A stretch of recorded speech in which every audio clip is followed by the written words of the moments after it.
adik-adik, apa kabar? Mudah-mudahan kabar kalian semuanya sehat, semuanya semangat, semuanya sukacita. Sama adik-adik, kabar Miss Magda juga begitu. Kabar Miss Magda sehat, Miss Magda selalu semangat, dan Miss Magda selalu bergembira. Ya adik-adik, masih dalam suasana belajar di rumah seperti pekan-pekan yang lalu. Gak terasa udah 2 bulan ya kita nggak ketemu. Tapi nggak apa-apa adik-adik, kita tetap bisa ketemu di dunia maya seperti sekarang. Kita masih sama-sama bisa belajar, kita sama-sama menanyakan kabar, dan kita sama-sama tambah pintar. Oke adik-adik, kali ini Miss Magda akan berbagi sebuah tema atau materi yang sangat sederhana. Dan kalau kalian ingat-ingat, sebenarnya materi ini pernah loh Miss Magda itu sampein di kelas beberapa waktu yang lalu. Tentang ada 2 bahasa yang menolong kita dalam berkomunikasi. Nah, sebelumnya Miss Magda mau ingetin dulu nih adik-adik, apa itu komunikasi? Komunikasi adalah sebuah proses menyampaikan pesan yang dilakukan minimal 2 orang. 1 orang sebagai pemberi pesan, orang satunya sebagai penerima pesan. Bahkan sebenarnya nggak cuma 2 orang, bisa lebih dari 2 orang. Tapi intinya adalah komunikasi tersebut diartikan proses penyampaian pesan dari si pemberi pesan kepada si penerima pesan. Nah, ada 2 bahasa yang sangat dekat dalam proses komunikasi ini adik-adik. Bukan bahasa Indonesia, bahasa Jawa, bukan juga bahasa Inggris, bahasa Belanda, bukan. Tapi di sini yang dimaksud Miss Magda adalah bahasa verbal dan bahasa nonverbal, ya. Apa itu? Yang pertama bahasa verbal. Apa itu bahasa verbal? Bahasa verbal adalah bahasa yang kita ucapkan secara lisan atau kita tuturkan melalui mulut kita adik-adik. Kita ucapkan seperti Miss Magda ini berbicara di depan kamera. Nih Miss Magda sedang menggunakan bahasa verbal, diucapkan langsung melalui kata-kata, kalimat, ucapan, perkataan. Jadi bahasa yang pertama yang menolong kita dalam komunikasi adalah bahasa verbal. V gini ya, maksudnya verbal ya adik-adik ya. Oke, itu bahasa yang pertama. Lalu bahasa yang kedua apa tuh? Bahasa yang kedua adalah bahasa non-verbal. Jadi kalau bahasa yang pertama adalah bahasa verbal, bahasa yang kedua cukup ditambahin kata non-verbal. Nah, apa nih maksudnya bahasa yang kedua, bahasa non-verbal ini? Nah, adik-adik, bahasa non-verbal itu adalah bahasa atau pesan yang disampaikan tanpa kita berbicara.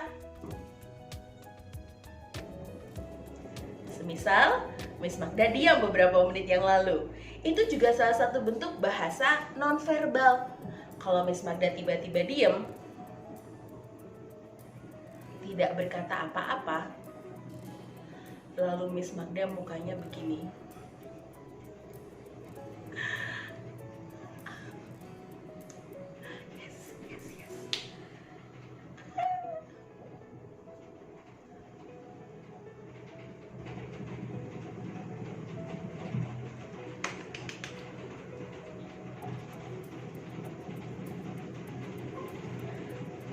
Kira-kira tanpa Miss Magda berbicara, apakah kamu mengerti apa yang sedang Miss Magda sampaikan melalui gerakan badan, tangan, wajah, ekspresi, dan seluruh anggota tubuh Miss Magda?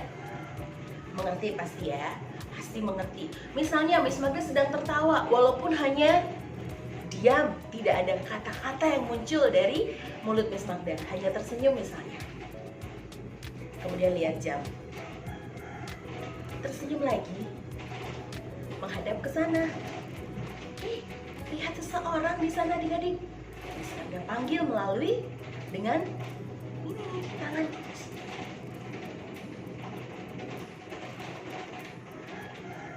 Jadi bahasa kedua adalah bahasa nonverbal yang artinya tanpa kamu berbicara pun adik-adik, orang bisa mengerti maksud kamu hanya dengan melihat ekspresi wajah kamu, mata kamu, mulut kamu, intinya ekspresi wajah, tangan kamu, gerakan badan kamu, bahkan kaki kamu. Anggukan kepala misalnya. salah satu bahasa nonverbal. Atau suatu saat kamu meminta mainan atau makanan, jajan pada orang tuamu. Kamu berkata, "Bunda, aku minta es krim dong." Kemudian Bunda nggak jawab iya atau tidak. Bunda hanya memandangmu lalu kamu sudah paham bahwa Bunda tidak mengizinkan kamu minta jajan es krim. Itu salah satu contoh ya. Jadi adik-adik, dua bahasa ini sangat dekat dalam sebuah proses komunikasi yang adik-adik lakukan, baik itu antar teman, dalam keluarga, ya, kamu bermain di tetangga misalnya, atau kalau kamu punya kesempatan besok sebentar lagi ke sekolah, kamu bisa praktekkan. Bahkan ini menjadi salah satu hal yang tidak mungkin tidak kalian lakukan, ya. Dua bahasa yang pertama bahasa verbal, ya, bahasa yang kita lisankan melalui mulut kita. Yang kedua adalah bahasa nonverbal, gerak-gerik badan kita, bahasa tubuh kita, gerakan tangan, mata, kepala, ya, tanpa kita harus berucap. Itulah bahasa nonverbal. Dua-duanya penting adik-adik, ya, sangat penting. Jadi untuk keberhasilan sebuah komunikasi yang berhasil, kalian bisa menggunakan dua bahasa ini sekaligus. Namun ada satu saat di mana kamu hanya bisa menggunakan satu bahasa, misalnya bahasa nonverbal. Saat sakit gigi misalnya, sakit perut, iya kan? Kamu hanya bisa menganggukkan kepala dan menggelengkan kepalamu. Oke? Nah, adik-adik, demikianlah materi belajar hari ini. Sederhana memang, semoga bermanfaat dan mengingatkan adik-adik untuk cerdas dan cakap dalam berkomunikasi. Jangan lupa jaga sopan santun dan etiket dalam bergaul ya adik-adik ya. Kita ketemu lagi di materi yang akan datang. Terima kasih adik-adik. Bye.